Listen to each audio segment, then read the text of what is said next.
Dear participants, welcome to the second session of the day two. We are really fortunate to have with us Dr. Kaleem Khan from IIT Patna. Dr. Mohammad Kaleem Khan is an associate professor and head of the Department of Mechanical Engineering at the Aligarh Institute of Technology, Patna. He has also served IIT Patna as its first associate dean administration. Before joining IIT Patna in December 2008, Dr. Khan served at Thapar University at Patiala and at University Polytechnic, Aligarh Muslim University. He received his doctoral and master's degree from IIT Roorkee and a bachelor's degree from Aligarh Muslim University. His research interests include solar thermal energy conversion, non-Newtonian fluid mechanics, boiling and condensation, electronic cooling, and nuclear reactor safety. 7 PhD students have completed their PhD thesis under his supervision so far, and 6 others are pursuing. Dr. Khan has published 54 articles in top international journals, presented at several professional meetings and international conferences. He has published a textbook on fluid mechanics with Oxford University Press for undergraduate course in civil, mechanical, and chemical engineering. Dr. Khan served as a principal investigator in 3 projects funded by the Department of Atomic Energy and co-PI in a project funded by the Department of Science and Technology. So we are fortunate to have such an eminent resource person with us. So with this, I request Dr. Kaleem Khan to kindly take over and start a session. Thank you. Thank you so much, Dr. Imran Shafiq, for such a long introduction. It's an honor to be a part of this program, especially when it is happening in my own alma mater. I did my BTech from Aligarh Muslim University, and probably this is my first lecture in my alma mater. Thank you, Imran, for calling me for this presentation. Okay, so the topic of my presentation is design and thermohydraulic performance evaluation of a solar concentrating collector. So the work I am presenting is the work done by my 2 PhD students, Dr. Shashidhar Desireddy and Dr. Kuldeep Avasthi. Both of them have graduated last month. They have successfully defended their thesis and they have got their provisional degrees. Before starting my presentation on the topic I have mentioned here, I would like to first introduce my department of Mechanical Engineering at IIT Patna.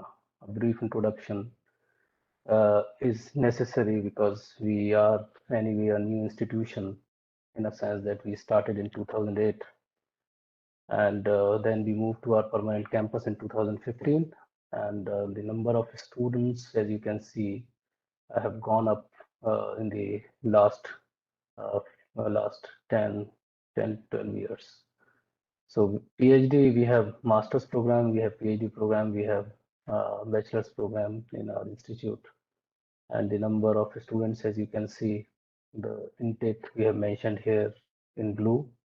The orange is the students who have graduated, and the grayish is the number of students in the different course of studies in our department. If you see the faculty strength in all the 3 specialization of the department, that is thermal, manufacturing, and design, we have even distribution of faculty members. We have 6 faculty members in each specialization. One DST faculty member has joined last year, DST Inspire faculty. So the number is 7 in thermal. So I am in this particular area of thermal engineering. And if you see the publications, yes, in 2015, the number of faculty members were 12 only, and number of PhD students were 41, and the publications were 17. I'm talking about journal publications. So this has gone up to 103 last year. The number of faculty members from 12 to 19 we have reached, and number of PhD students have also gone up. In fact, the number of PhD students now in 2021 is 96.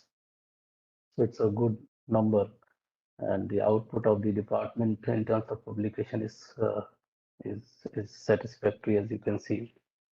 Now, if you look at the R&D profile, we have brought good projects both from government organizations and the industry. Sponsor projects 35 and 24 consultancy projects, 10 MOUs we have signed, 2 startups we have, and 2 patents have been granted to our department. In fact, these first 2 patents are the first 2 patents of the institute. So, and 17 other patents are in pipeline. And if you see the number of projects and its funding, so in 2015-16 we had only 44 projects, and now they have gone up to 10. In fact, it is more than 10 now in 2021. It's a slightly old data. And the funding, if you can see, it has gone up by 10 times, from 50.7 to 568.1 lakhs. And these are the sponsors who have funded the projects in our department. I would also like to give the introduction to my research lab. The name of lab is Sustainable Energy Research Lab, and these are different areas of SERL. So solar thermal technology is one, nuclear reactor safety another, and boiling in micro channels. It includes both flow boiling and pool boiling, and it has applications in electronic industry, especially in electronic cooling of electronic circuits. Then non-Newtonian fluid, yes, we have one PhD produced from here, and another area we are exploring is thermoelectric cooling. So these numbers which are indicated in the bracket are the number of PhD students who have graduated in these areas. So total, if you can see, 7 PhD students have graduated so far, and 6 are pursuing, and few more are supposed to join very soon. So total number of research projects handled in our lab is 4, and out of 4, 3 are completed and 1 is ongoing. And patents, number of patents filed is 3. It's not 13. I'm sorry. From my side, and international journal publications we have 55, which includes the reputed publications like journals like Physics of Fluids, International Journal of Heat and Mass Transfer, Renewable Energy, Solar Energy, Renewable and Sustainable Energy. Now coming to the research we are doing in the lab. So if you see this, yeah. So this is the nuclear fuel cladding. This is one area on which I am working on. In this area,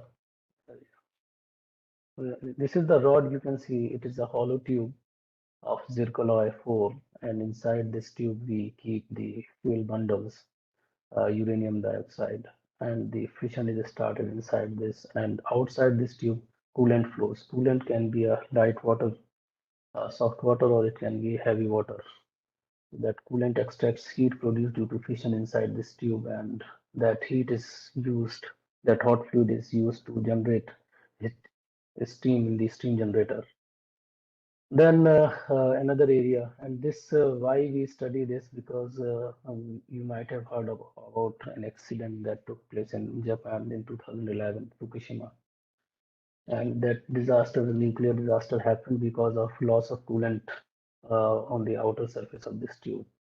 So this happens whenever there is an earthquake. The coolant is usually pressurized and it passes over these tubes. And if there is an earthquake, coolant flows out of the tube, and the temperature and pressure rises inside this tube, and ultimately this tube bursts. So what we did is we gave a burst criterion for the zircaloy 4 cladding tube used in nuclear power plants in our country.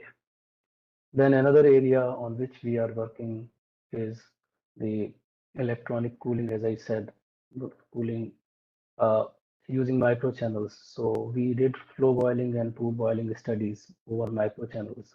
And what we found, the use of microchannels are beneficial because they provide very large surface area to volume ratio. And that helps in drawing heat at a faster rate than the conventional cooling fan does. So in fact, these technologies, some of the technologies are being implemented by the IBM, but we are still exploring what can be the best configuration we can have so that large the amount of heat generated in electronic devices is very high these days because of high processing speed, and because of that, yes, the the the the the temperature goes up, and if the temperature limit is around 85 degrees Celsius. If the temperature of the chip goes above 85 degrees Celsius, then chances are that the machine will fail. So we have to save the devices which are having very high processing speeds. So flow boiling helps in mitigating that large amount of heat evolving from these small areas, hotspots. So this is one solution we can have. Another side, in this picture, you can see mm, here you can see I've shown the top view of these micro channels on which cool boiling is taking place. On the top side, we have uniform cross section. On the bottom side, we have this segmented cross section, and you can see the diameter of the bubble tells us uh, larger the diameter of the bubble, lesser will be the rate of heat transfer, because that will be the departure from nucleate boiling towards, we are moving towards film boiling, which is not a desirable regime.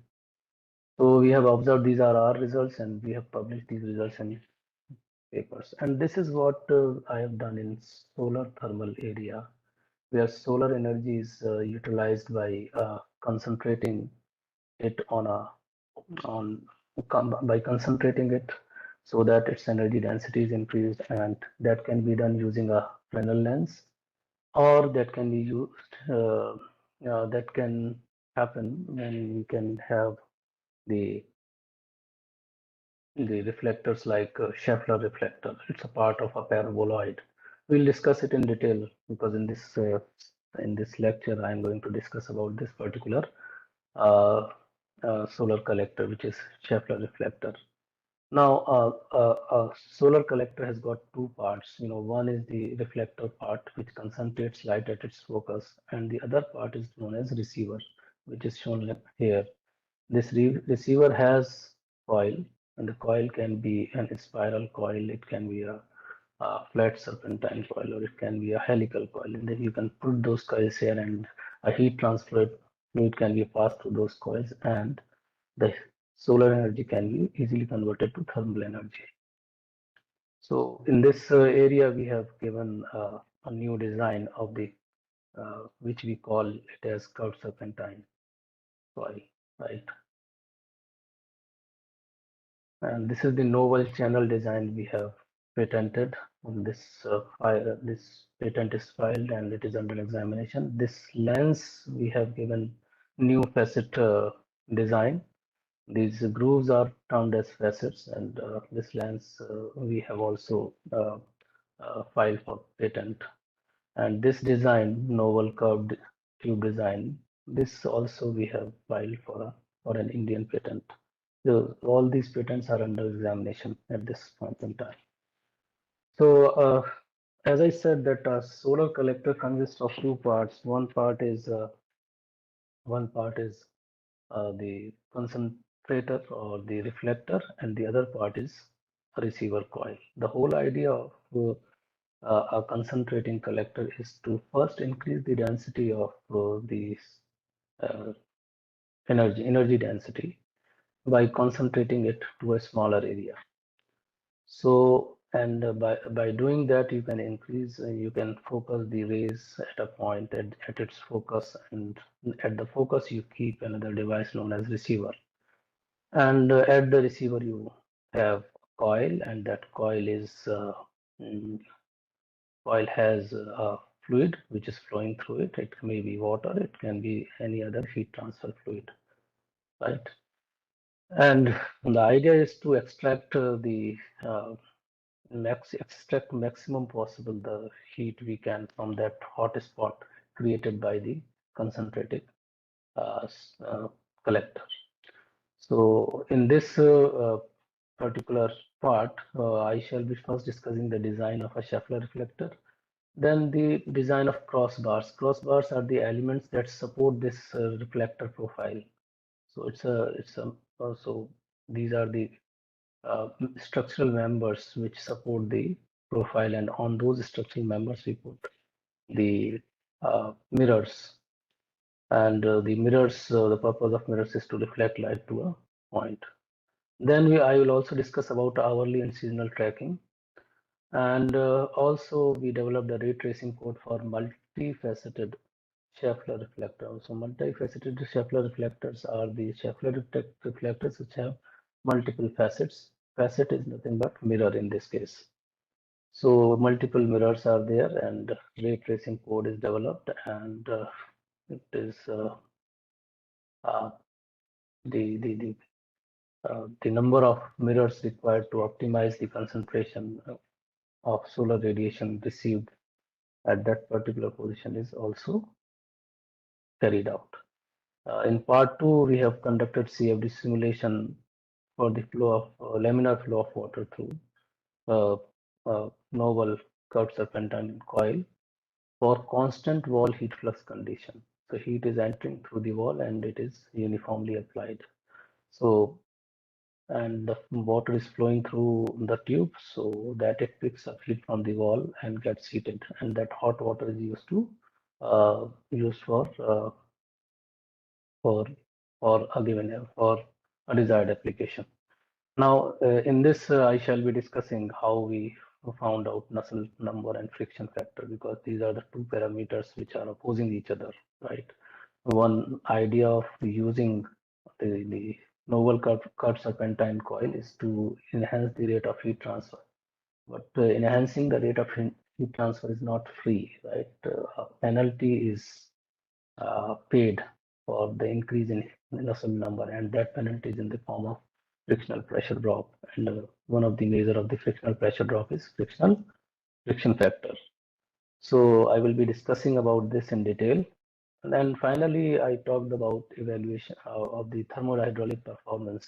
So this thermohydraulic performance has two parts, thermo and hydraulic. Thermo is the gain in heat transfer, and hydraulic is the increase in the pressure drop because of the application of a heat transfer technique, passive heat transfer technique. In this particular case, we have provided U bands in a tube, and that helps in mixing the fluid layers, which increases the heat transfer, but in doing so, friction factor also increases. So I will be discussing the physics behind everything, physics behind these coils. So part 1 is the concentrating collector design. Of course, I will be talking about the design of the entire collector, Schaeffler reflector, and I will also be talking about the design and ray tracing of the multifaceted Schaeffler reflector. The two papers we got published in Solar Energy Journal in 2019 and 2018 and 2019 respectively. So yeah, what solar collector is? Solar collector, as the name suggests, collects solar radiation coming from the sun, right? And after collecting the solar radiations, the radiations should be utilized in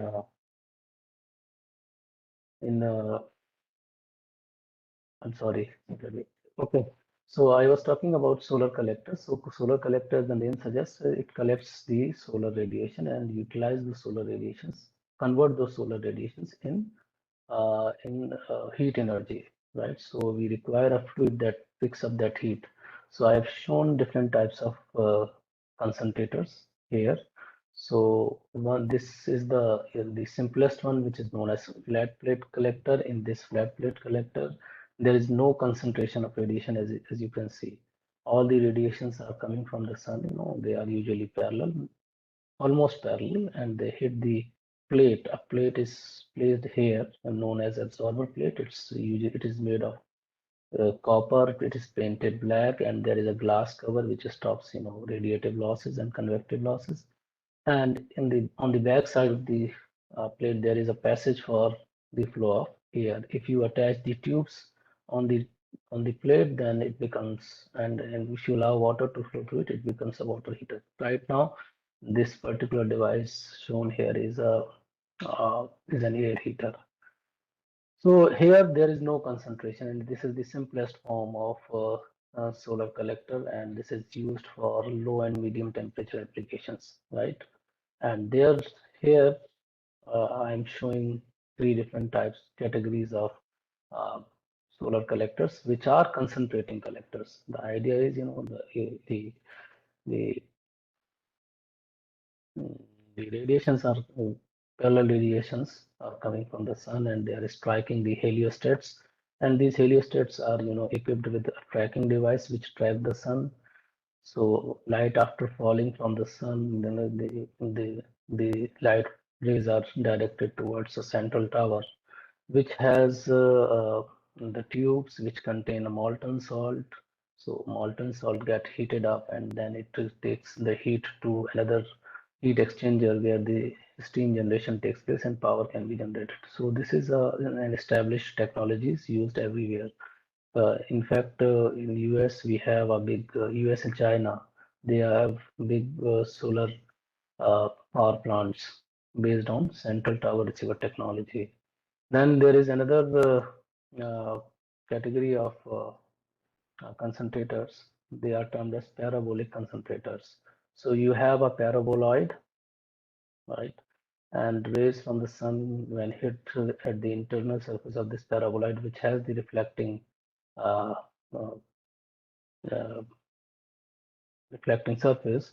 So light after hitting the surface, they get converged at the focus. And here we keep our receiver to extract the heat of the concentrated solar radiations, right?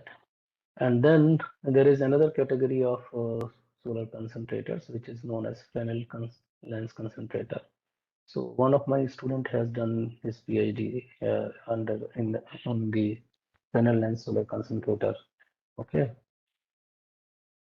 so and his name is Kuldeep. So uh, now I talked about parabolic collectors in the previous slide. Here is the parabolic collector. So you can obtain different types of collector from the same parabolic dish. If you are uh, if you cut this paraboloid from the bottom, you get this bluish dish, which is known as parabolic dish, and this is how it looks, right? And if you cut this paraboloid by an inclined plane, then the dish you are obtaining is Schaeffler dish. Now there are certain advantages a Schaeffler dish has over a parabolic dish, right?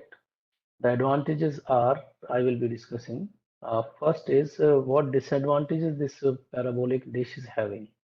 So light from the sun is coming in the form of parallel radiations, and when they strike and then converge at the focus here, right? This is the focus where you have kept a receiver. Receiver is heavy because it has a coil, and through the coil you are passing a heat transfer fluid. So it's a heavy thing. So when you track, what happens, you need to track this during the day. So when you are tracking this parabolic dish, you have to track parabolic dish along with this receiver, which is heavy. So you are consuming a lot of energy in uh, tracking the sun, hourly tracking. And then you have a base which also rotates, and this takes care of seasonal tracking. So we have this kind of arrangement, and this is an established technology used at various places. But the advantages disadvantages the shadow of this receiver falls on the parabolic dish, and because of that, some portion of the parabolic dish will not be available for concentrating the light radiations at the focus. So this is one advantage. Another disadvantage is you need to track the sun along with this receiver, so you will be investing a lot of energy in tracking the sun. So Then the obvious choice we have reflector on which we call as a Schaeffler reflector. The name Schaeffler is uh, derived from the person who invented this reflector, and he was a German, and he invented this technology in the year 1994. In fact, he developed first reflector in Patna city itself when he came for doing some work research here. So he stayed here, and with a church in Patna city, they developed a Schaeffler reflector. So it's nothing but a lateral part of the paraboloid.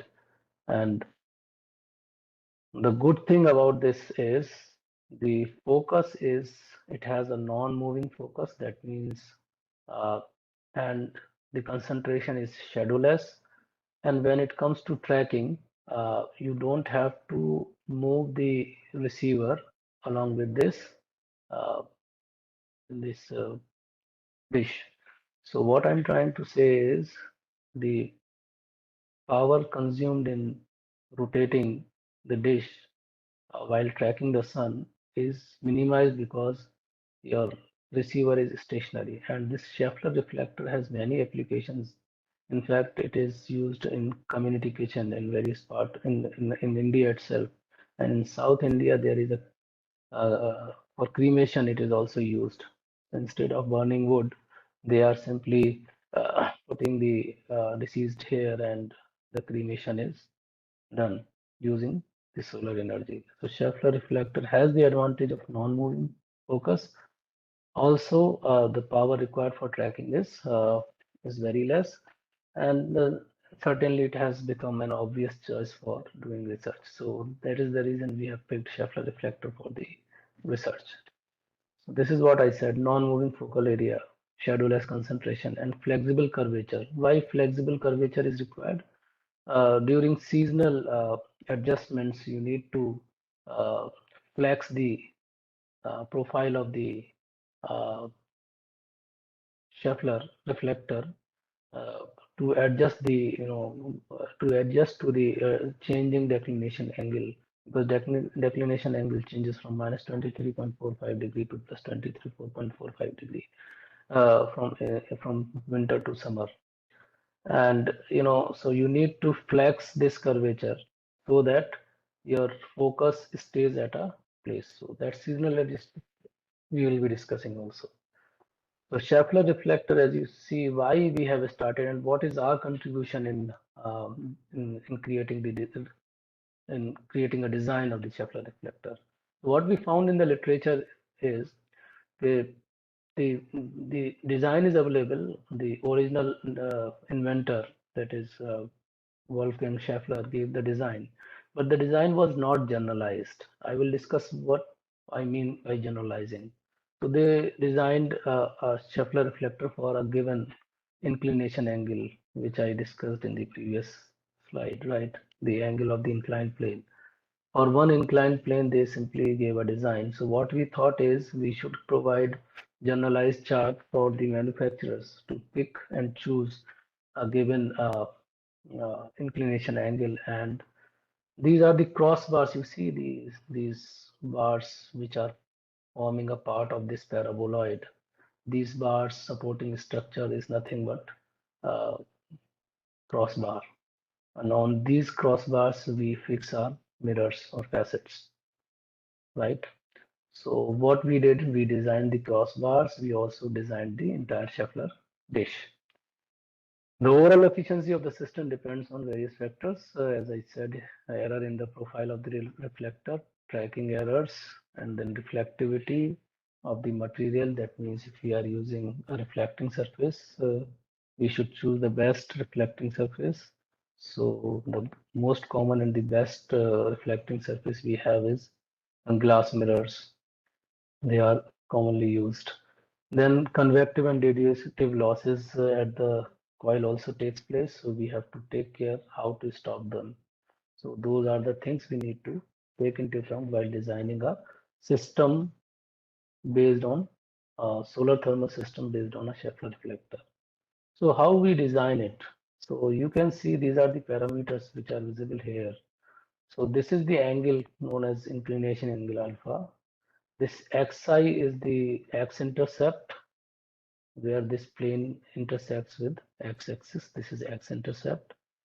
This is the uh, focal length f, or this is the point focus. So what we did is we we tried to so there is a point called P which is lying in middle of this dish, right? And about this P, you provide a pivot so that you can track the sun. For hourly tracking, so the Schaeffler is rotated about its axis, which is passing through P. So what is the input in this? Input is focal length and the aperture area. The focal length is the distance of focus, right, from here, from the base. So at what place you want to keep your things, which is to be heated. For example, if you want to have a kitchen, so so in the kitchen you want to keep your receiver, say pressure cooker here, and you want to cook food. So at what distance from the reflector, that is x-intercept, and at what distance you want to keep uh, your cooking utensil. So these are the parameters, and R is the aperture radius. So these are the inputs that are received from the customer. Okay, how big you want to have a Schaeffler reflector, because that will decide what kind of application you want it to be used for.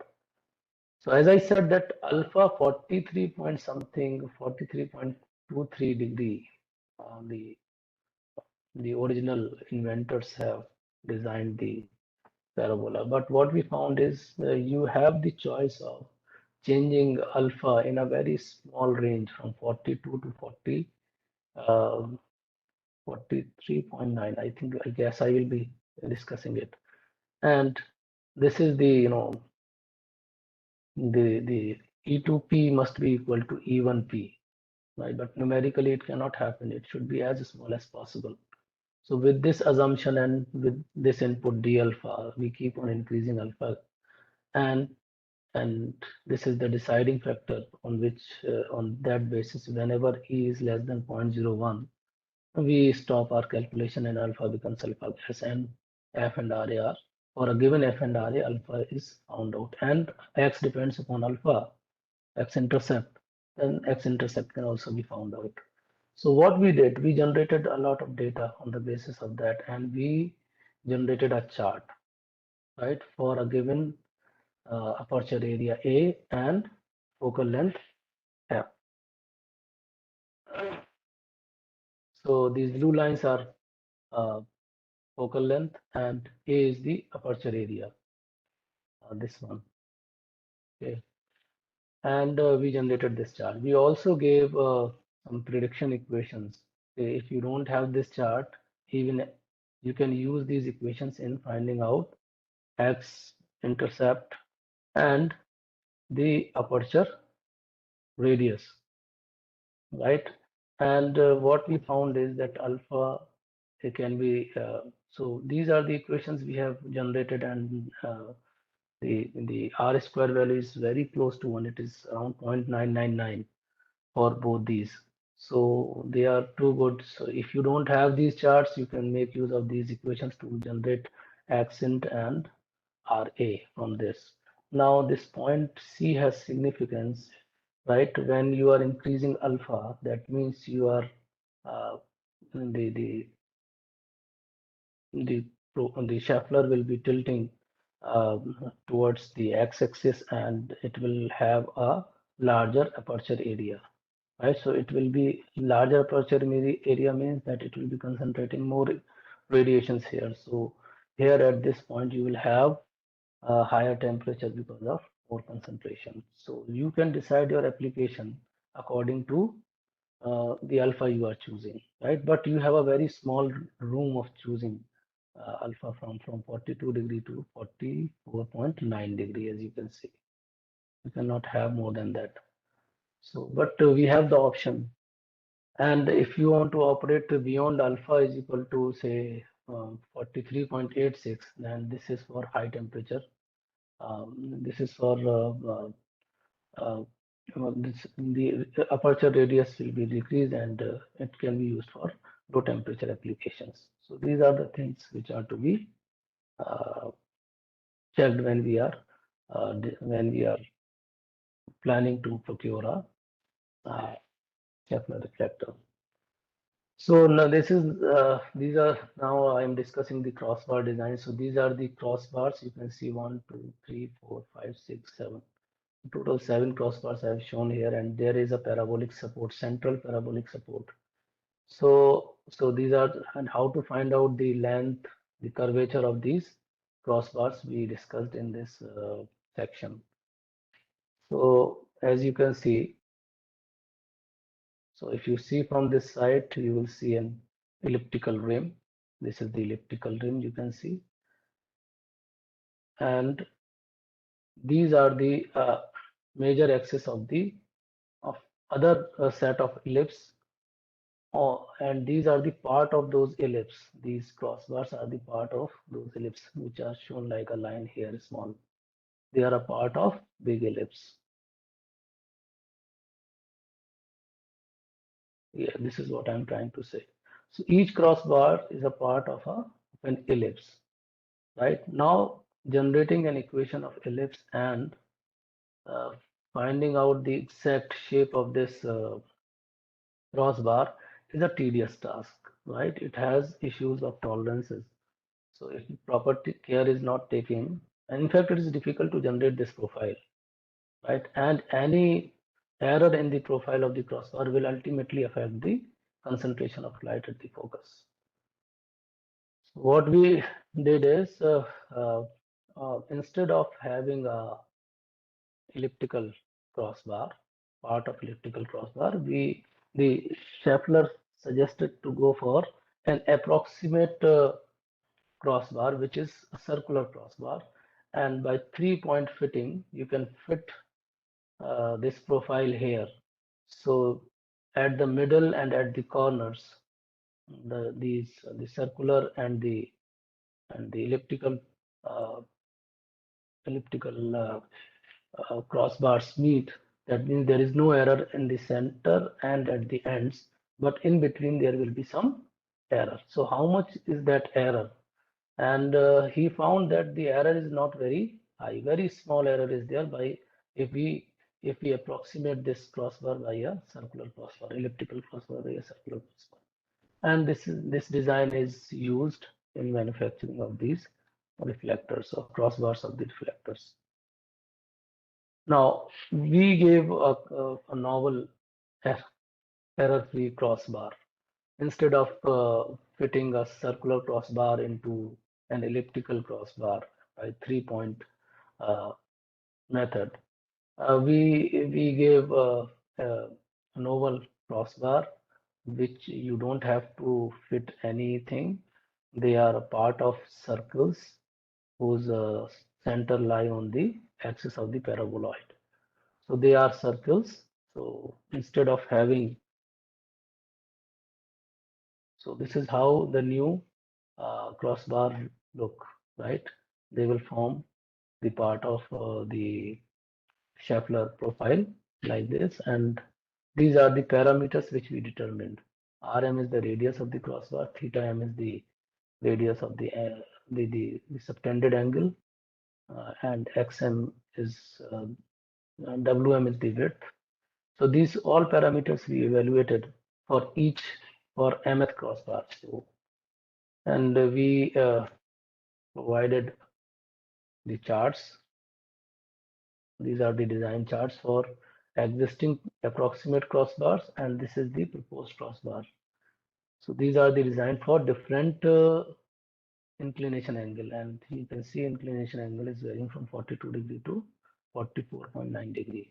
And here you can see what I was trying to say, that this is the red circles you see are the new crossbars which we proposed, and they are error free. They have got error free profile, and the error counters will be less. So now the manufacturers will have two options. Either they can go for these approximate circles as proposed by the original inventors, or they can have the error-free circular crossbars. So these blue lines are for the approximate crossbars, uh, and these red lines are indicating the crossbars uh, proposed by us, right? Now let's talk about hourly and seasonal tracking of a solar concentrator. So this is the mechanism we use for tracking. As I said, this is the line, right? This axis about which we rotate to track the sun on hourly basis from morning to evening. About this, so we have a panel, solar panel, PV panel, and that PV panel powers a motor, and the motor is coupled with a chain and sprocket mechanism which rotates this entire unit for hourly tracking.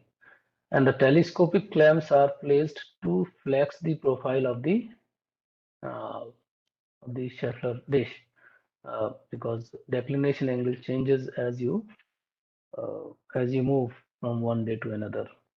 So the reflection, in the change in declination angle is, maximum 14 days.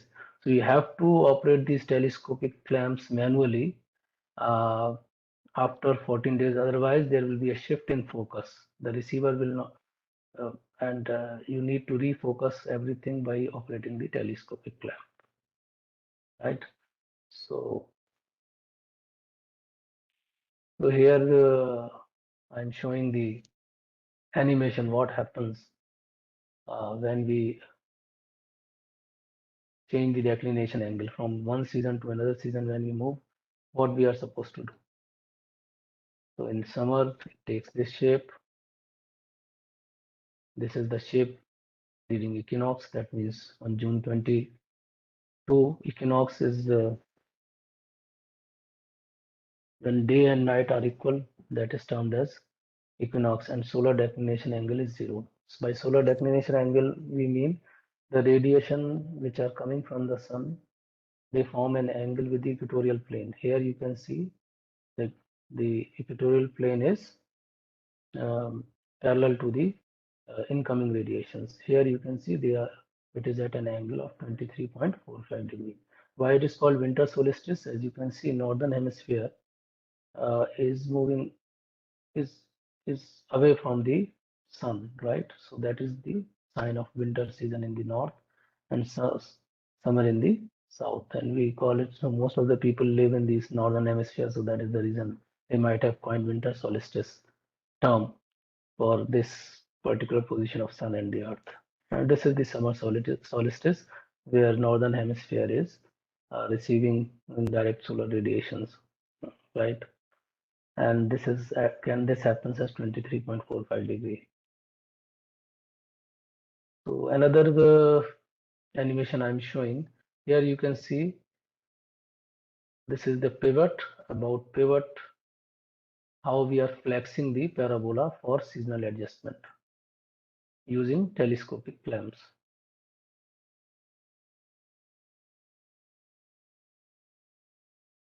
Okay. Then if the sun is kept stationary, if it is made the sun is made the frame of reference. From there, if you see, so the change in the parabolic dish will be something like this from season to season.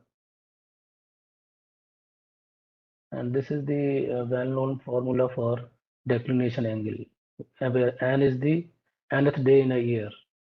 So January 1, if you see, so n is equal to 1 on January 1. And then you can increase from n to 365, 1 to 365. And you will get the value of 23.45 here. 23.45 times sine of this. So this is what my student Desi Reddy has done, and he designed the crossbars, and he uh, came out with these animations, and he found that by adjusting how the seasonal adjustment change the profile of a Kepler dish. So then he did ray tracing study, and what he tried to find out the effect of the size of the mirror. So he used 20 centimeter mirrors to fit into the profile of the Scheffler dish and see how much area he is receiving at the focus. So focal area is say AI here, and here focal area is small. So when you are increasing the number of square mirrors, right, obviously the smaller the size of mirror, better they will fit into the profile of Scheffler dish, and better will be the concentration.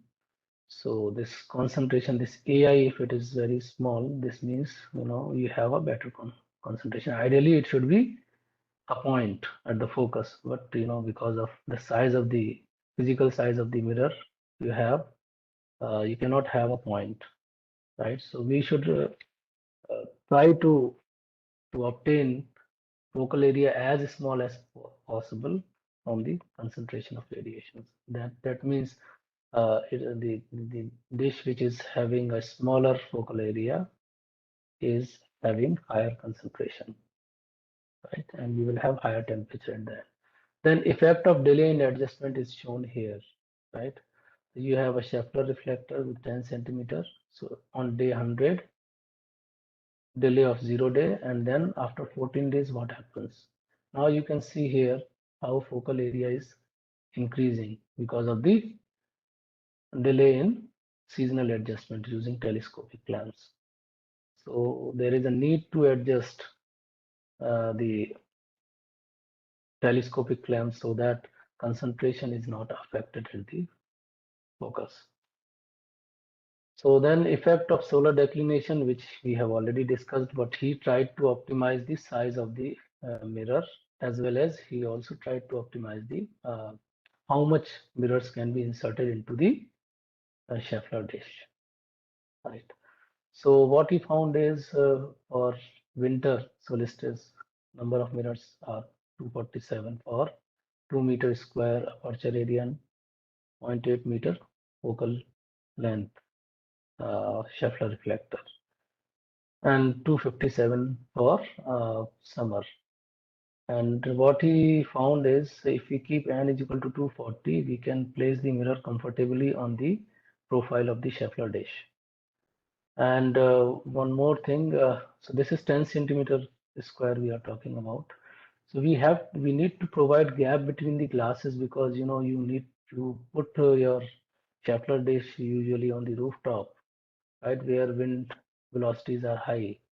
So it may happen because of wind pressure, this may get broken.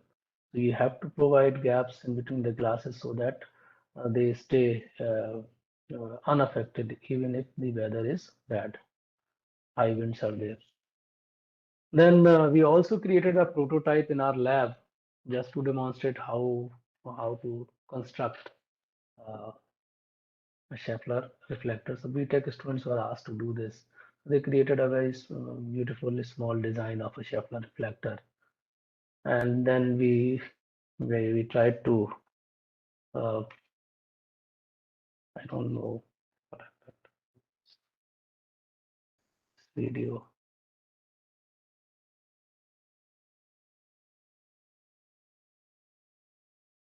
This video is not running. I'm sorry. So what is the conclusion from this? The conclusion is simple. So existing crossbar design is complicated and monotonous. And what we did is we gave design charts not only for Scheffler reflector of any size, but also for the crossbar designs. We also gave novel crossbars with error-free profile. We also found out that there exists a point where alpha is 43.86. If there are two ranges of alpha you can select depending upon the application of this Scheffler reflector. Low range helps in higher concentration and lower cost, whereas high range will decrease the concentration and increase the cost, with an advantage of focusing light at relatively far point. So these are the things which this is what the conclusion is. So yeah, so part two is about about the receiver design. So as I said, the performance of a solar concentrator depends upon not just on the correctness of the profile of the dish, but also on the how efficient your coil is in uh, mitigating that heat from the focus. So we gave a new coil design, novel chaotic coil. So there is a category of coil termed as chaotic coil. We'll discuss what chaotic coil means and why such a name is given, right? So there are two publications from this work, and both are in physics of fluids. It is one of the best journals of fluids and heat transfer. So we have got two publications from here, and let us talk about receiver coils. So this is the Schaeffler reflector, which is installed at the rooftop of our building, and this is the receiver, and this is the inside view of the receiver where we have kept a coil. Here the coil is spiral coil I have shown here. So you can have coils. Conventional coils are, they can have a shape of spiral, they can have a shape of a helix, or they can have a serpentine shape. So this is flat serpentine I am calling because it has straight tubes interconnected by the U bends, as you can see here. So these are the commonly used coils which we see not only here in this application of solar thermal receivers, but also in any heat exchanger design. These are the common designs we see. In fact, in most of the heat exchangers, we have these flat serpentine coil. Right? We also have heat exchangers in which uh, we have a helical coil placed in a shell, and we can have a shell and coil tube arrangement. These spiral coils are not very common, but they have specific applications such as the one I've shown here. So yes, and it is quite obvious that whenever are designing a heat exchanger, one of the purpose of the heat exchanger is it should be a compact, and compactness can come only when you coil a tube, right? A straight tube cannot be termed as a compact compact heat exchanger. So what I'm saying is, for efficient extraction of heat from focus, a receiver coil should have a high thermohydraulic performance. When I'm saying thermohydraulics, as I said earlier also, it should be able to transfer the heat transfer from the tube to the fluid which is flowing through it should be as high as possible. That means its heat transfer coefficient should be high, inside heat transfer coefficient. Also, the power required to pump the fluid through it should be small, right? So, and what we have found is in any heat transfer enhancement technique, especially passive heat transfer techniques, the gain in heat transfer is always accompanied with the increase in pumping power or pressure drop. So we try to um do a trade-off between the gain in heat transfer and increase in pressure drop by uh, coming out with a design which we are calling a sub-curved serpentine coil. Now it is nothing but this is our design.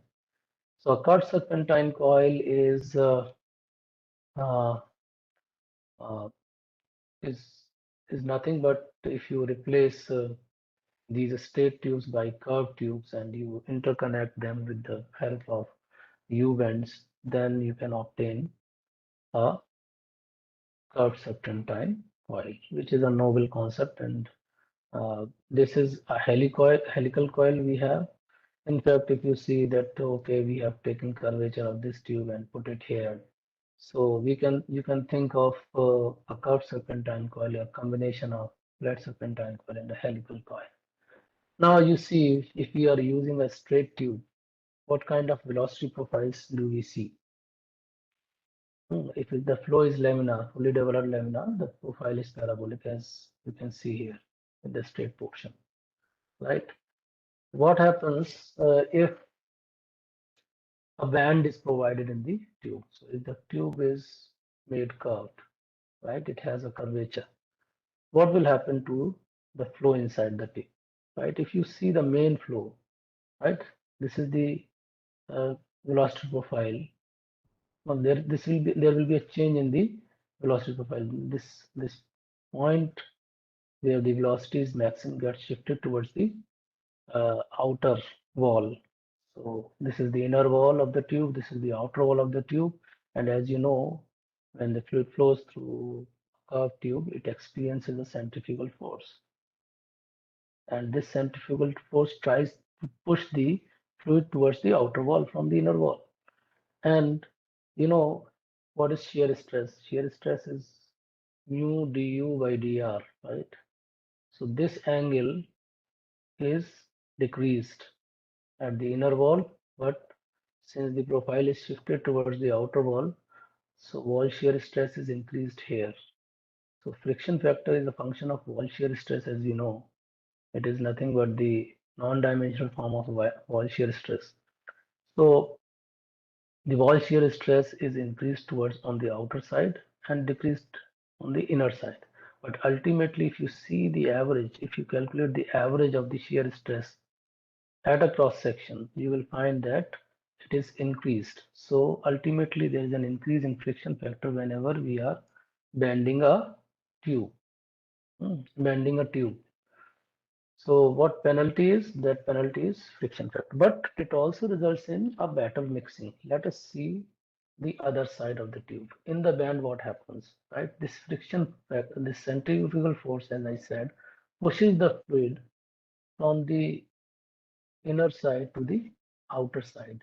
And then this fluid glides over the uh, uh, surface of the tube and it comes back. And two oppositely formed, you can see that two rotating vortices are formed and both are rotating in opposite direction, right? This is what you see.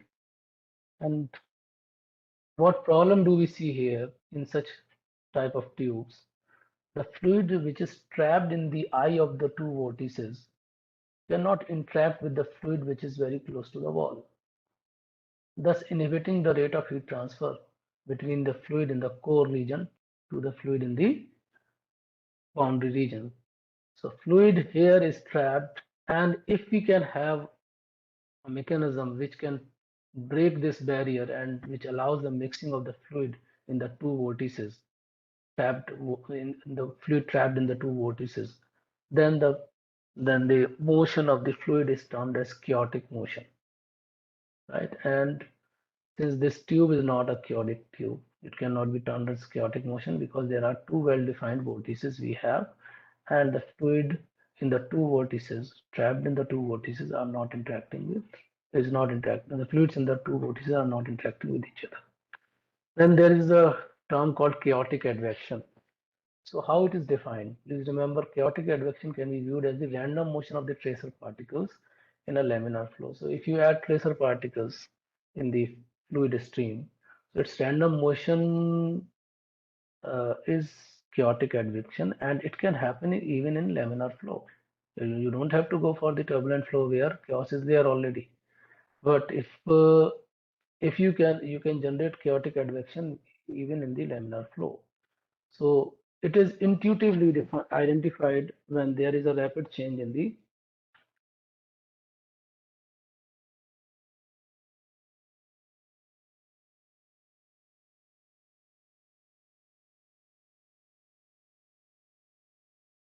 so so it is intuitively identified when there is a rapid change in the streamline. So by seeing the streamline patterns in a cross section, we can say whether the whether the flow is chaotic or not, right?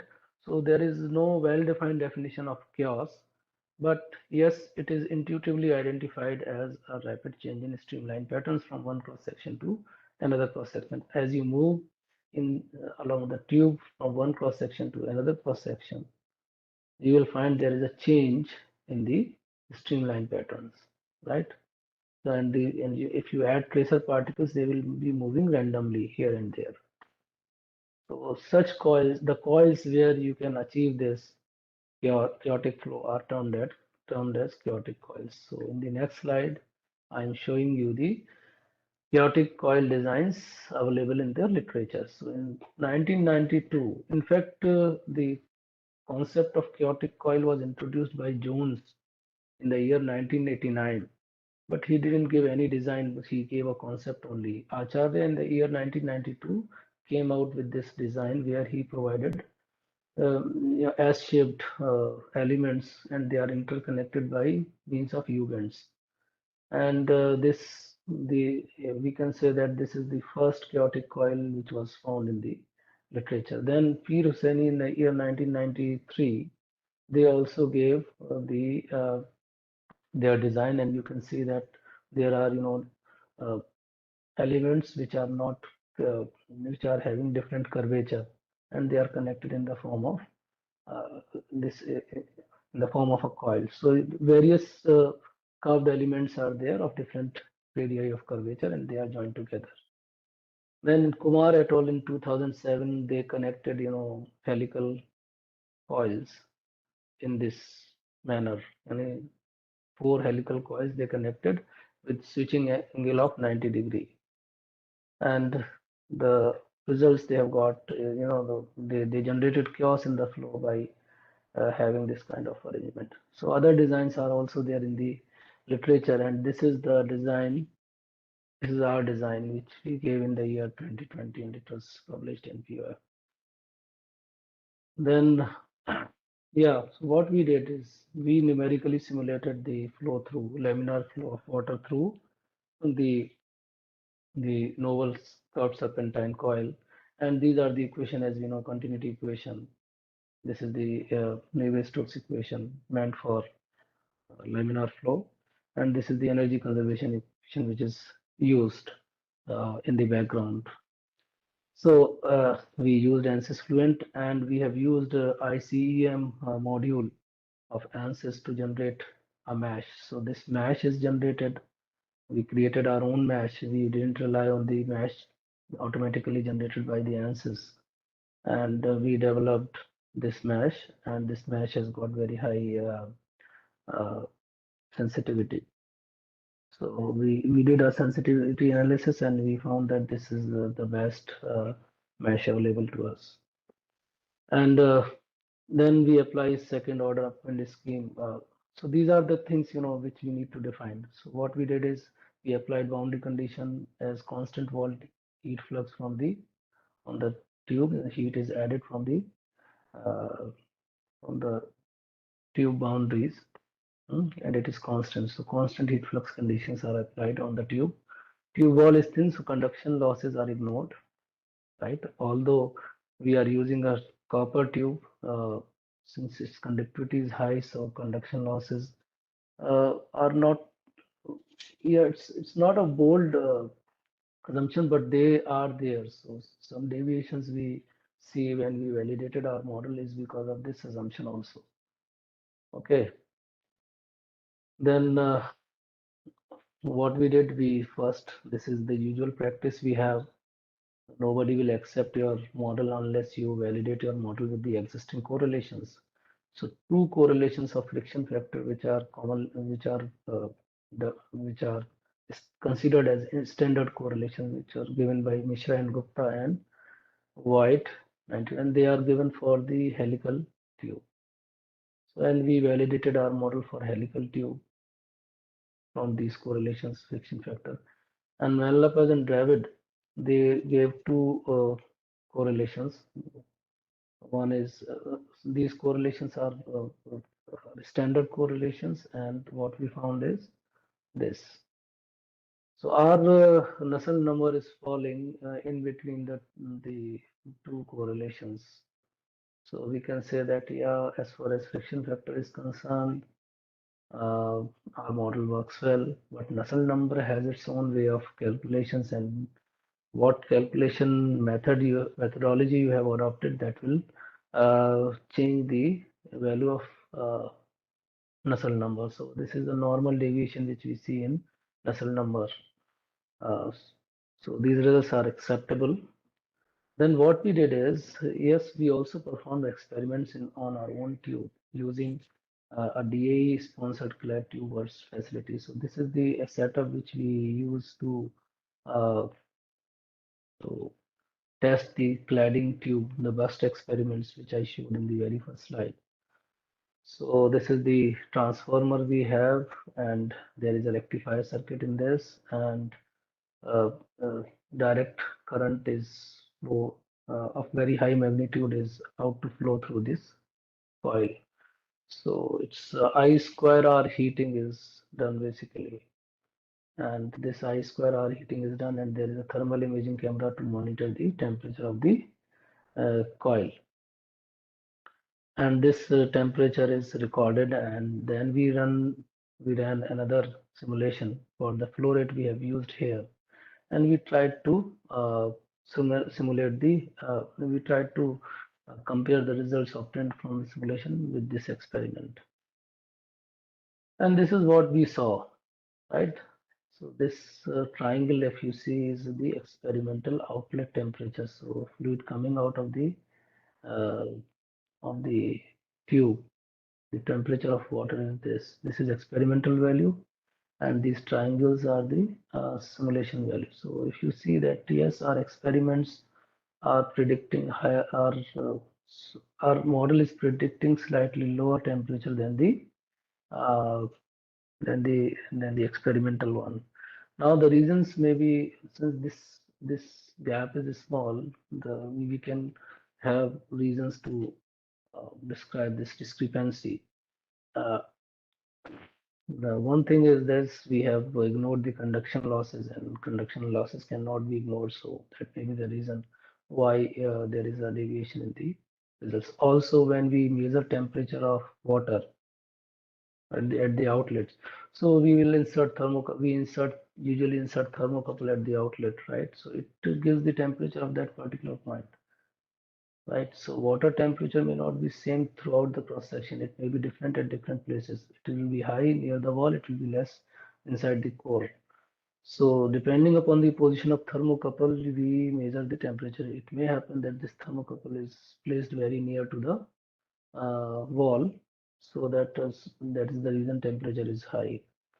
And the temperature here I am showing from simulation is the average temperature at the cross section. So that is the reason which was accepted by the reviewers also. And this is the picture, thermal picture. You can see this is the range of temperature from the simulation, 9292, 381, and here 318, and here the maximum temperature is 320.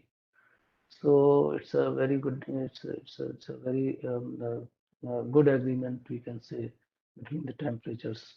So our model is predicting us is able to achieve the temperatures we have obtained in the experiments. Now, these are the things which, so I have used different Reynolds number in the laminar range.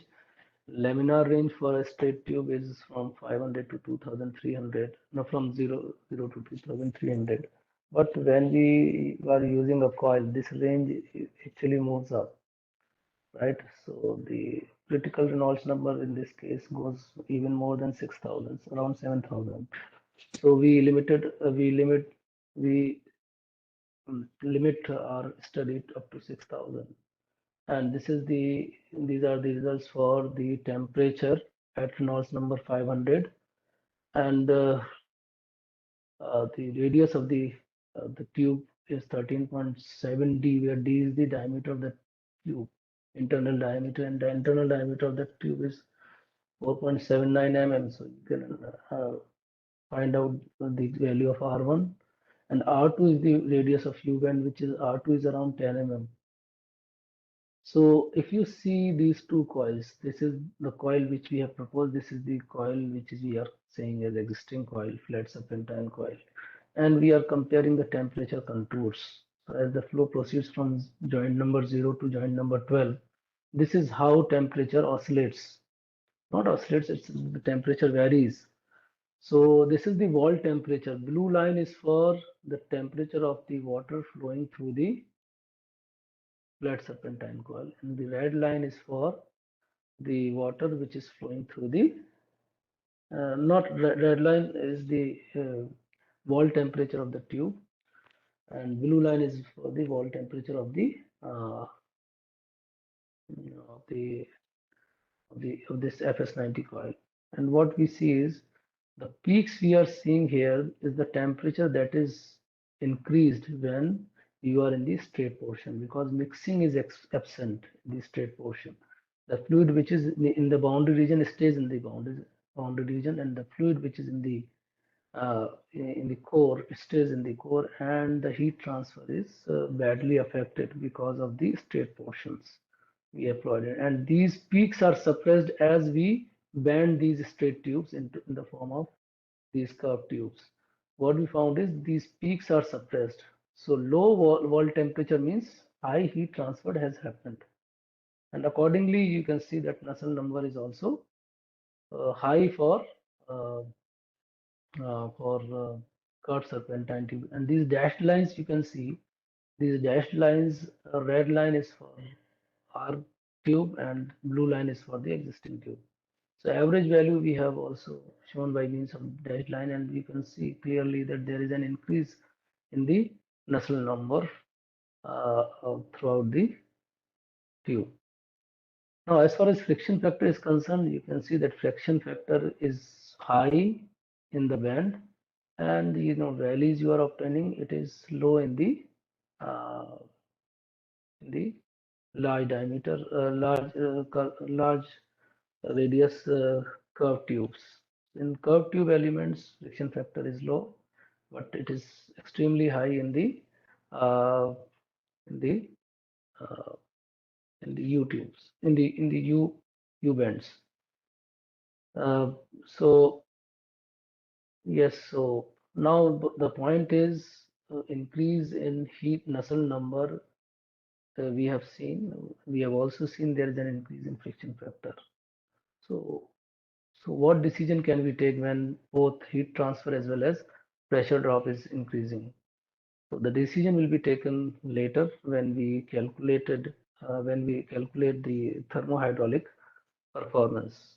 Here I would like to just draw your attention how variation in wall temperature is taking place as the fluid proceeds from A to E here, that is joint number 5 to 7, and here you can see it is from F to K.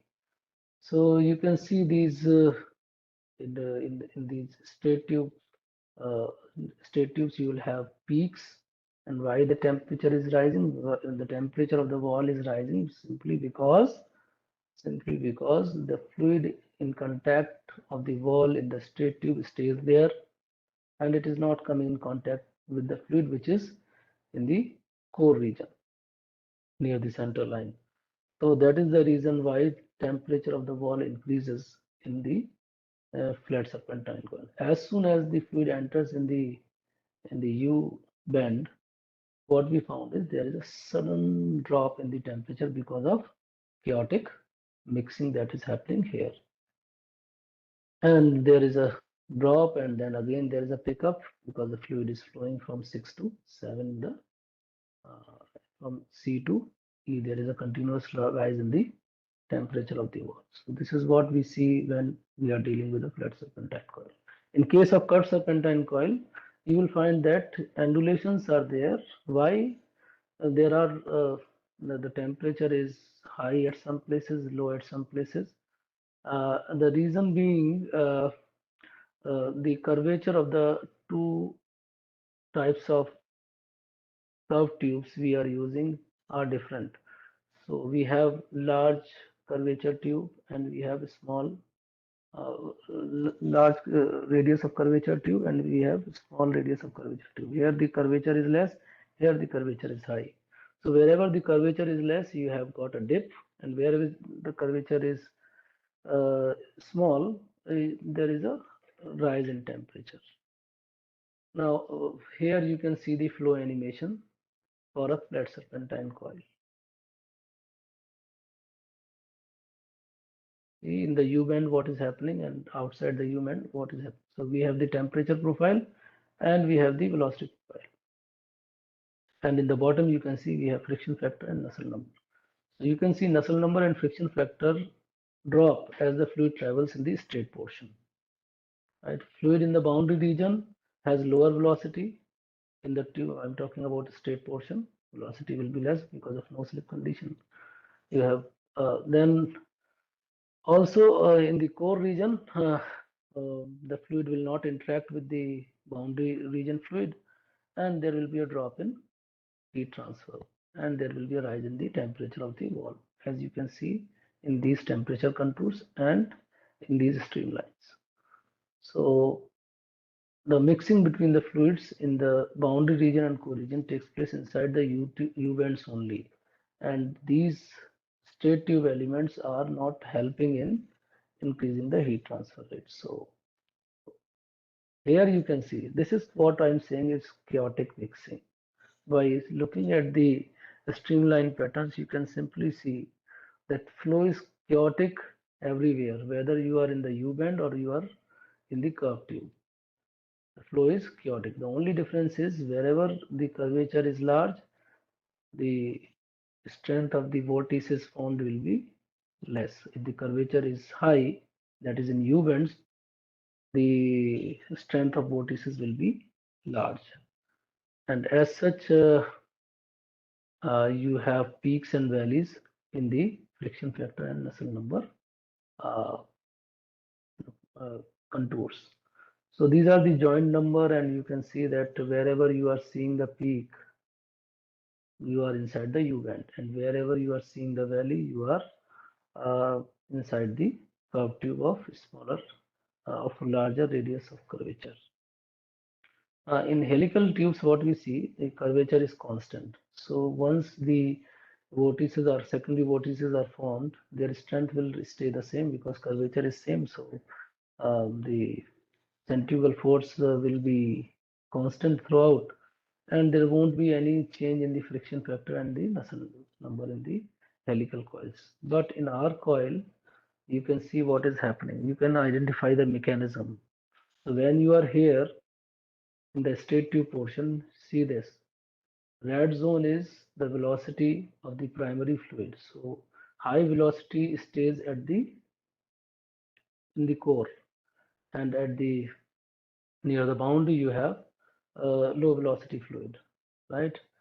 And if you see here, vortices will be dying out once the fluid is entering from the U band to the straight tube portion. So by reaching when it reaches the middle, you will find that there is no impact of centrifugal force. Whatever the momentum the fluid has gained here will be finally dying out. I'm talking about the momentum of the secondary flows will be dying out, and secondary flows will almost diminished by um, as the fluid reaches to the subsequent joint, that is 5 from 4 to 5.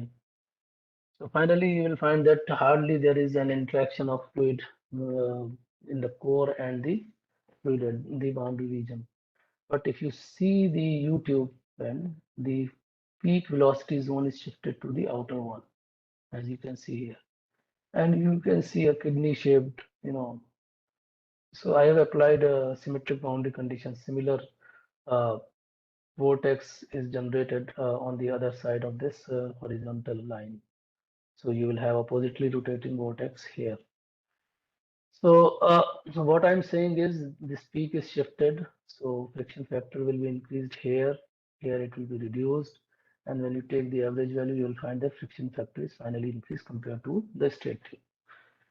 And the mixing has happened because of the shifting of the velocity, high velocity zone towards the wall, and also the strength of vortices that are generated uh, is high, and more and more heat can be drawn from the hot wall to the fluid.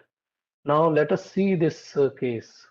In case of helical tube, these two vortices will stay throughout the length of the tube. They are not going to change their shape. Why? Because centrifugal force is same, curvature is same throughout the length of the helical coil. But if you see the case of a Kurt serpentine coil, you will notice some interesting facts. When you are in the curved, large diameter curved, sorry, large radius curved tube, what you see, this is the direction of centrifugal force, which I've shown like this. So it forces the fluid to form the two well-defined vortices, oppositely rotating vortices. So you will have, if you see, cut the tube and see the cross section, you will have this kind of picture. So two well-defined vortices are formed, but as soon as the fluid enters the U bend, what happens? See the beauty. Now we have identified the mechanism, what is actually happening. One vortex starts, unwrapping, and other vortexes starts, wrapping up. So unwrapping and wrapping is the mechanism of heat transfer. The fluid which is trapped here in the core is actually traveled from the core or from the eye of one vortex to the hot zones near the wall. So wrapping and unwrapping will happen, and this change in this sudden change in the direction of the centrifugal causes this wrapping and unwrapping of the fluid, and larger heat transfer is resulted. So why this design is better? Here we can see the mechanism. So as you travel further in the U bend, these two vortices will align in the direction of centrifugal force, which is like this here. So this is how this is what the mechanism of heat transfer in the proposed new coil. Here, fluid is trapped, so that is why I've shown this blinking. Now, thermohydraulic performance I've been talking about from the very beginning. In the title itself, I've used this term. Thermohydraulics means, how good our tube, the resulting geometry is. So yes, CS theta is the short name of the tube we are proposing, curved serpentine theta, and theta can vary. Theta is the subtended angle, it can vary. So I have tested I have run the simulation for three thetas, 90, 180 and 270. And 6 Reynolds number I have taken, right? And R1 is the radius of the curved tube and R2 is the radius of the U bend. So I have changed R1 and R2. First I have kept R2 constant, R1 is varied. In another case, R1 is kept constant, R2 is varied. So we have got results like this. So what implication it has? So we are comparing our performance with a conventional coil, right? So in the denominator, you can keep the coil of your choice. So if you see this,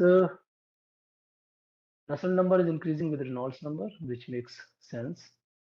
The flow velocity is increasing, so the transfer coefficient will increase and Nusselt number will increase. Friction factor decreases with Reynolds number, and this is also obvious. This we have seen in straight tubes also. For a fully developed laminar flow, friction factor is inversely proportional to Reynolds number, which is 64 by Re. So with Reynolds number, friction factor is decreasing, Nusselt number is increasing here. And if we use this thermohydraulic performance parameter here, so keeping CS90 coil in the numerator and other FS90 coil in the denominator, and helical R1 and R2 means R1 is the large diameter. You can have two types of helical coil, right? One with having larger coil radius, another having smaller coil radius. So R1 is the radius of the large curved tubes and R2 is the radius of the U tube, radius of the U bend. So we kept, so we checked the performance of CS90 coil, R coil, with theta is equal to 90 degree with respect to helical coils of R1 and R2 radius and conventional FS90 coil. What we found is, with respect to itself, its value should be 1. Yes, it is 1. But with respect to other coils, you can see value of eta is more than 1. So a coil is acceptable, right? Thermohydraulic performance parameter has to be more than 1, which is visible in this case. So our CS90 coil is performing better than the not only compared to the flat serpentine coil, but also with respect to helical coils of radius R1 and R2. Even the R2 radius helical coil, we can think of that it's a small coil radius, so it will have higher stronger Dean vortices and better mixing. Even that, helical coil with a smaller radius is not performing better than CS90 coil. So this is the outcome of the present research. Now, if you see this part, so we have tried to compare the performance of one type of coil, which is CS90, with the other types of coil. And you can see the value of this eta performance parameter in most of the cases is going above 1, and in some of the cases CS90 coil is not performing better than CS180 and 270 coil, because in such cases the value is falling 1. That means the choice we are using, the coil we are proposing, is not good in those conditions, right? So different Reynolds number, is 500 to 6000 we have seen, and what we have seen that, yeah, in most of the cases performance of the CS90 coil, when the theta subtended angle is small, is better in most of the cases. But there are cases where it is not performing better than CS 180 or CS270 coils. In fact, what we found is CS 180 coil and CS 270 coil in those cases are better than CS 90 coil, right? So why it is happening? So we tried to see, we tried to find out the physics. So we kept these things in front of us and we tried to see what is actually happening. So at joint number 5, near joint number 5, you see. So this is CS90 coil, this is CS180 coil, and this is CS270 coil. What we found is, so in general, the perception is if the length of this cut tube is more, chances are that the increase in Nusselt number will be less, right? More because you have a longer length provided for a larger curvature tube, and if you provide longer uh, length for a smaller curvature tube, you can expect a better performance. So this is one. But on contrary, what we have found in some cases, CS180 coil performs better. CS180 and CS270 coils perform better than CS90 coil. And what we found is there can be three scenarios. We found out three scenarios. Flow is chaotic while entering the U-bend. Flow is fully developed just before entering the U-bend. By fully developed flow, we are thinking that with the as flow moves from one bend to one curved tube to another curved tube, the centrifugal force will cause the two secondary vortices to align along its direction. So we call if two well-defined vortices are formed in a high diameter curved tube, we call the flow as fully developed, right? So that this definition we have coined, and this is exactly what we are trying to say, that two vortices are aligned in the direction of the change centrifugal force. So flow is fully developed long before entering the U-bend.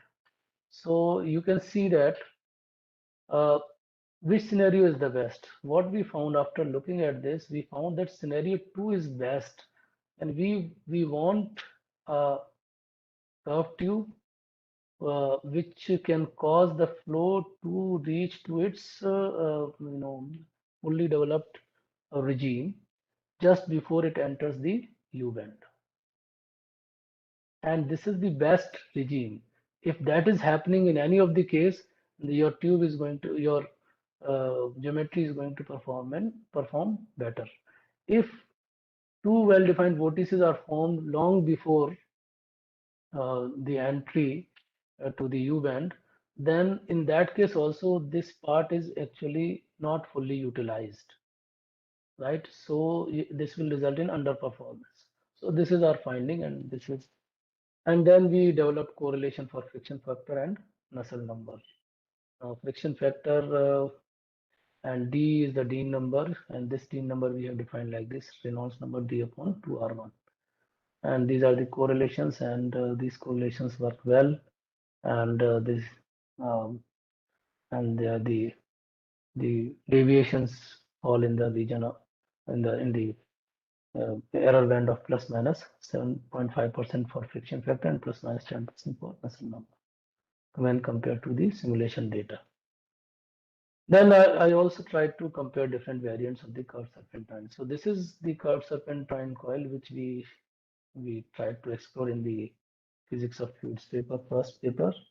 And then in the next paper, we brought these two into picture. And in fact, what we found is if this alpha is changed, so this is the conical serpentine coil, and this is the semicone angle. If alpha is 90°, then the resulting geometry is spiral serpentine coil.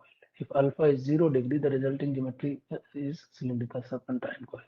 And what we did is we tried to compare all these three geometries and we tried to find out which is the best geometry. Now, what we decided that yeah, all these three geometries have same mean radius, right?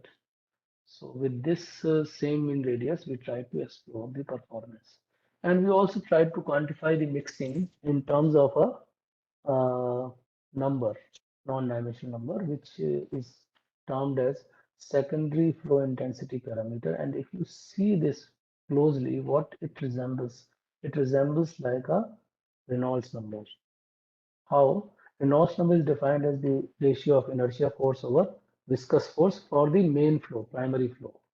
And this secondary flow intensity parameter is defined as the ratio of inertia force over viscous force for secondary flow, or the inertia force and the viscous force induced by the secondary flows.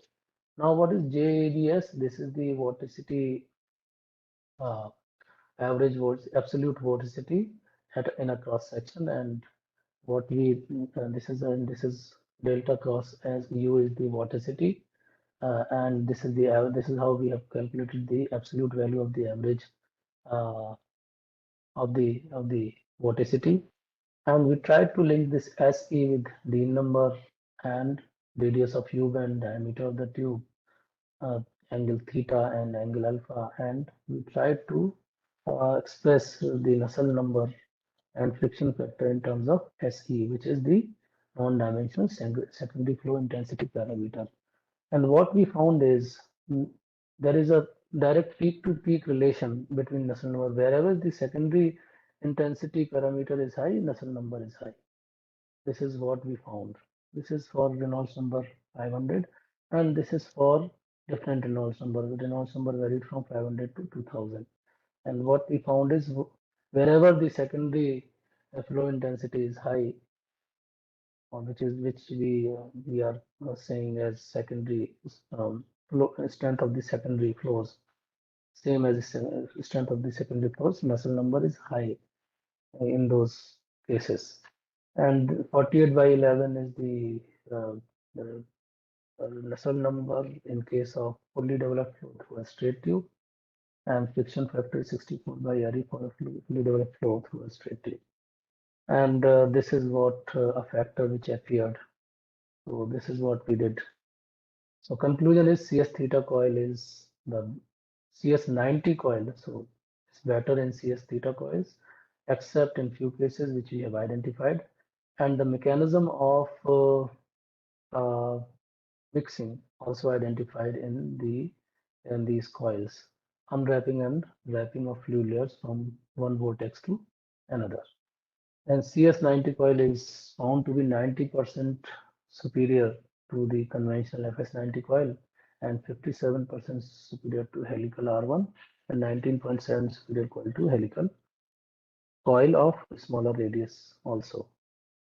Our cylindrical serpentine coil is the best, has the best performance among the three variants, and these coils has the potential to replace the conventional coils in the design of magnetic exchanger.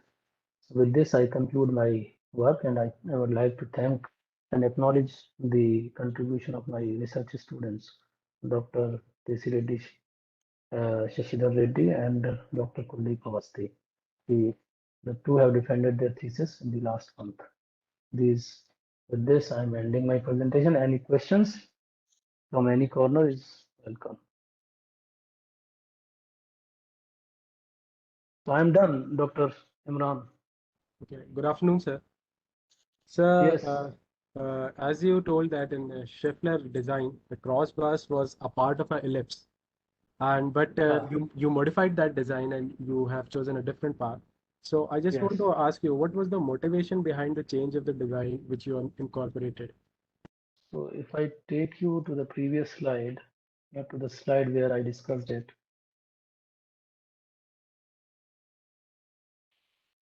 Yeah. So ideally, we should have this elliptical crossbar, elliptical shaped crossbar. What Wolfgang Schaeffler did, he approximated this by a circular crossbar, right? And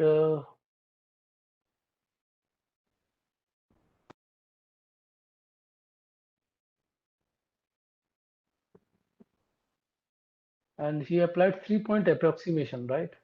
Yes, sir. 3-point approximation, yeah, here. So Yes, sir.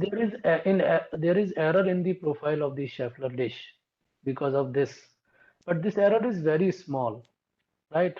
So Okay. what we thought, if we can have an error-free crossbar, and also it is not difficult to reproduce. So we gave a different design, right? Yes, So sir. because error in profile will lead to uh, poor concentration of the rays.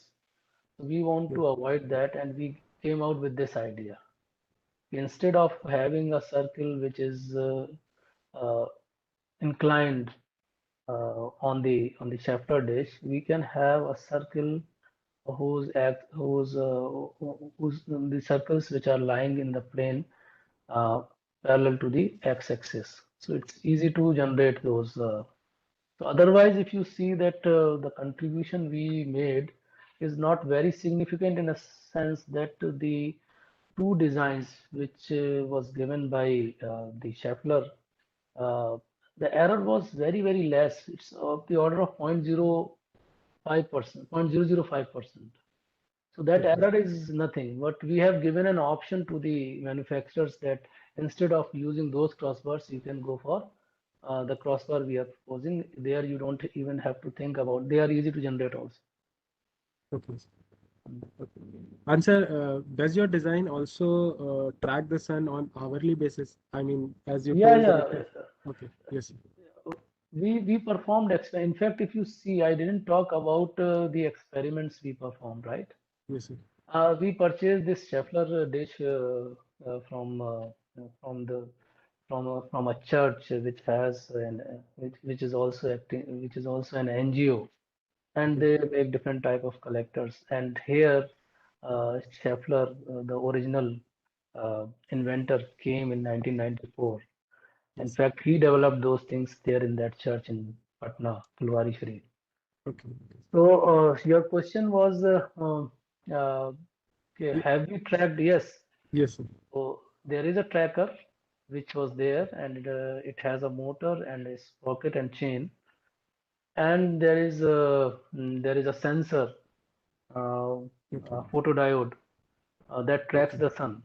So Okay. signal is provided by that sensor to the motor, and uh, motor has the spoon and chain and sprocket arrangement which moves the Schaeffler dish as per the motion of the sun. So hourly tracking is there, and it's a very common thing. It's not very difficult. Okay. And sir, there is a question from Dr. Balachandran. He was asking that the non-conventional energy, non-conventional energies, particularly the solar energy, is definitely proven basically a great energy resource. So can you Yeah. comment on why it is not applicable in day-to-day life? I mean, why as a common people we are not using in our day-to-day life? Obviously, I understand that there are some initial cost, but then again, if it is beneficial, and obviously there is a very great discoveries in this field, but still people are not using it in day-to-day life. So what might be the reason for this, sir? The reason is very simple. We can employ these solar panels, whether it is photovoltaic, electricity generation through photovoltaic Yes, sir. cells, or if you are using a center tower receiver for generation of power, or you are employing Schaeffler dish to produce steams. So Yes, all these reflectors, all these technologies require very large footprint area compared to the thermal power plant or nuclear power plants. So that large footprint area is available. For example, in Rajasthan, we don't have very large population. We can have such plants there. But see, the population density in most of the parts of our country is very high. So we don't have a very large space to place a power plant based on the solar thermal technology. So that is one of the reasons why we are not able to put in place these technologies in daily life. Okay, okay, sir. Any other participant, if you want to ask any question, you are most welcome. Anyone else?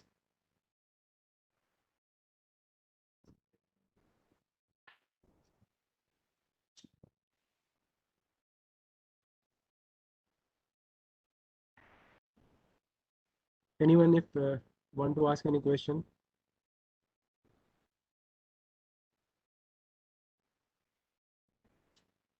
Okay, sir, then I would like to thank you for taking out the time from your busy schedule and delivering such an informative lecture. And I must take this opportunity to congratulate you as well for your underlying patent, which is there in the patent office. Thank you so much, Atif. Thank you. Okay, once again, thank you, sir. Thank you. With this, we have come to an end to the second session of day 2. I once again thank Dr. Mohammad Kaleem Khan for such a informative and engrossing, technically rich lecture. And also, I'm sure all the participants must have enjoyed the design of the PPT. It was such a beautiful presentation. I congratulate Dr. Mohammad Kaleem Khan for that. And I also thank our young colleague, Dr. Atif Khan, who moderated this session. With this, we have come to the end of this session.